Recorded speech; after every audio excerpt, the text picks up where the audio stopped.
Let the world hear his voice. ஆகையால் மேகம் போன்ற இத்தனை திரளான சாட்சிகள் நம்மை சூழ்ந்து கொண்டிருக்க, பாரமான யாவற்றையும் நம்மை சுற்றி நெருங்கி நிற்கிற பாவத்தையும் தள்ளிவிட்டு விசுவாசத்தை துவக்குகிறவரும் முடிக்கிறவருமாய் இருக்கிற இயேசுவை நோக்கி நமக்கு நியமித்திருக்கிற ஓட்டத்தில் பொறுமையோடே ஓடக்கடவோம். எபிரேயர் 12வது அதிகாரம் 1 வசனம்.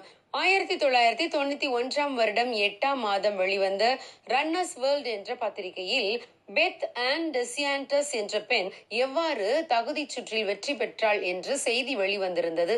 ஒவ்வொரு பெண் ஓட்டக்காரரும் மராத்தானில் தகுதி பெற வேண்டுமானால் 27 மைல் 385 யார்டு தூரத்தை, அதாவது 43.8 கிலோமீட்டர் தூரத்தை 2.25 மணி நேரத்திற்குள் கடந்து விட வேண்டும். அப்பொழுதுதான் ஒலிம்பிக்கில் நடைபெறும் மராத்தான் போட்டியில் கலந்து கொள்ள முடியும். பெத் ஓட ஆரம்பித்த போது மிகவும் வலிமையாகத்தான் ஆரம்பித்தாள். ஆனால் 23வது மைல் தூரம் வந்தபோது அவளுக்கு ஓட முடியாதபடி தடைகள் ஏற்பட்டன. அவள் குறிப்பிட்ட தூரத்தை கடந்து முடிக்க இன்னும் 2 நிமிடங்கள் மட்டுமே இருந்தது. ஆனால் அவள் இன்னும் 600 அடி தூரம் இருக்கும் போதே கால் தடுக்கி கீழே விழுந்து விட்டாள்.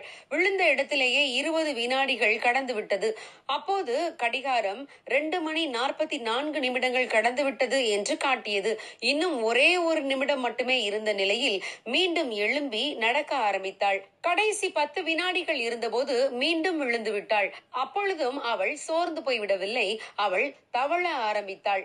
கூடியிருந்த கூட்டம் அவளை உற்சாகப்படுத்தியது. அவள் தன் கைகளாலும் கால்களாலும் தவழ்ந்து நியமிக்கப்பட்ட தூரத்தை கடந்து முடித்தாள். எவ்வளவு நேரத்தில் அந்த தூரத்தை கடந்தாள் தெரியுமா? 2 மணி 44 நிமிடம் 57 வினாடிகள். ஆம், 3 வினாடிக்கு முன்பாகவே குறிக்கப்பட்ட தூரத்தை கடந்து முடித்தாள்.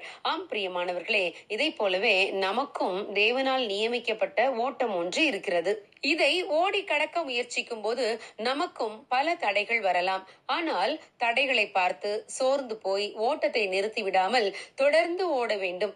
பவுல் அப்போஸ்தலனை தேவன் ஒரு உயர்ந்த நோக்கத்திற்காக அழைத்திருந்தார். புறஜாதிகளுக்கும் ராஜாக்களுக்கும் என் நாமத்தை அறிவிப்பதற்காக நான் தெரிந்து கொண்ட பாத்திரம் என்று சொல்லி தேவன் பவுலை அழைத்தார். அந்த அழைப்பின் நோக்கத்தை நிறைவேற்றுவது பவுலுக்கு அவ்வளவு எளிமையானதாக இருக்கவில்லை.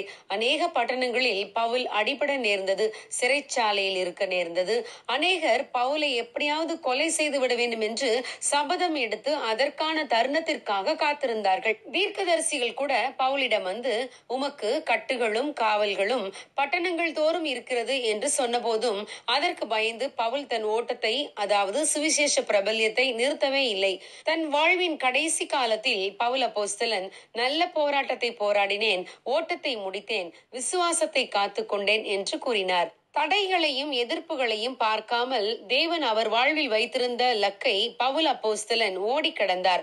ஆம் பிரியமானவர்களே, உங்கள் வாழ்க்கையில் தேவன் உங்களுக்கு நியமித்த ஓட்டத்தை நீங்கள் ஓடி கடக்க தேவன் உங்களை பலப்படுத்துவார். ஆகவே சோர்ந்து போய்விடாதிருங்கள். உங்களை அழைத்த தேவன் உண்மை உள்ளவர்.